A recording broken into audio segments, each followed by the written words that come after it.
So my task is to give you a summary of the proceedings. And I'm first going to begin with a couple of the statistics. We had, by my count, 34 speakers and 500 registered delegates. 500 is a fantastic number because we were targeting 400, so there were, thank you, 100 more registrations than we targeted.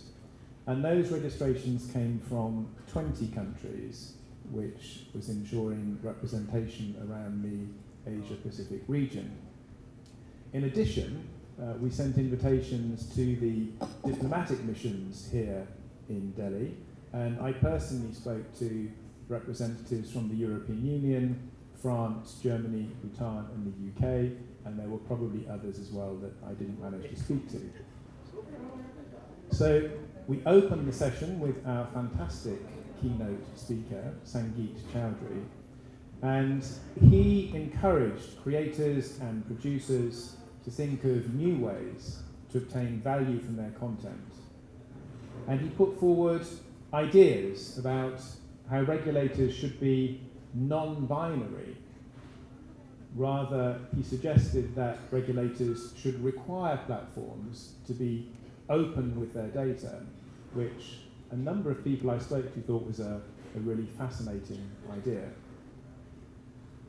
In the music panel, we heard how 15 years of decline has come to an end, and there has now been 3 years of sustained growth. But we were reminded how composers and performers are the lifeblood of the industry and are still struggling to obtain what they consider to be a fair share of that increasing income. In our special session, Sri Javed Akhtar charmed us considerably with his humour, wisdom, and vision. And there was a large group of people following him around the room everywhere, just to show the magnetic effect his personality he had. And his abiding suggestion was that the master key of technology is not bad in itself, but it's how we use it that counts. The education publishing panel talked about the opportunities offered through the engagement of young people with digital learning and projected into the future about what might happen with virtual reality and augmented reality. But it identified that the business models in the digital portion of the education publishing market are far from settled. And this is especially the case because a number of governments have traditionally funded education publishing in many countries, and they haven't found their way to addressing the digital opportunities yet.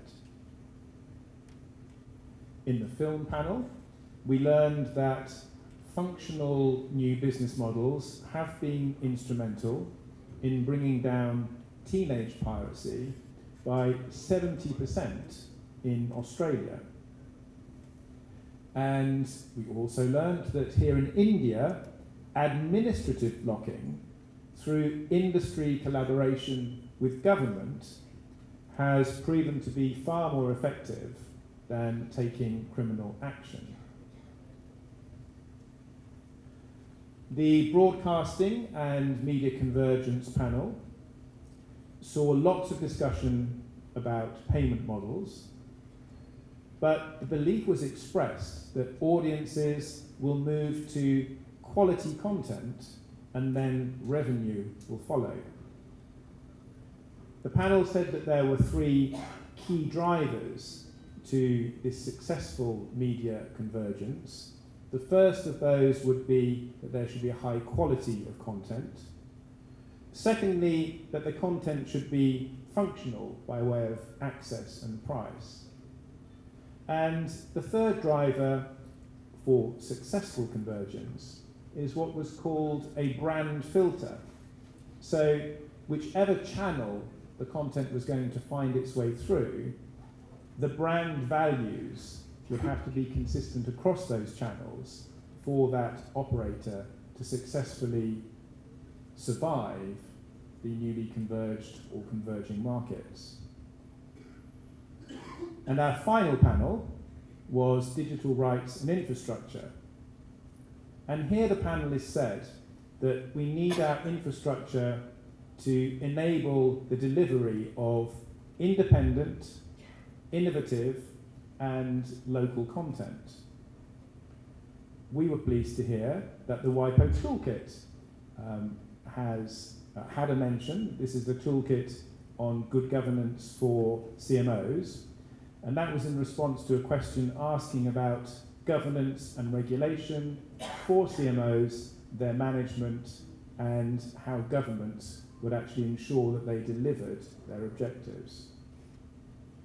The panel mentioned the potential advantages of public-private partnerships and suggested that they should be explored to help find solutions to the challenges offered by digital markets. But as a summary of summaries, every panel discussed the importance of the different links in the economic value chain. My very final comment is to say what a pleasure it's been to be here with all of you delegates, and what a great pleasure it's been to work with the professionals in the Government of India. Thank you.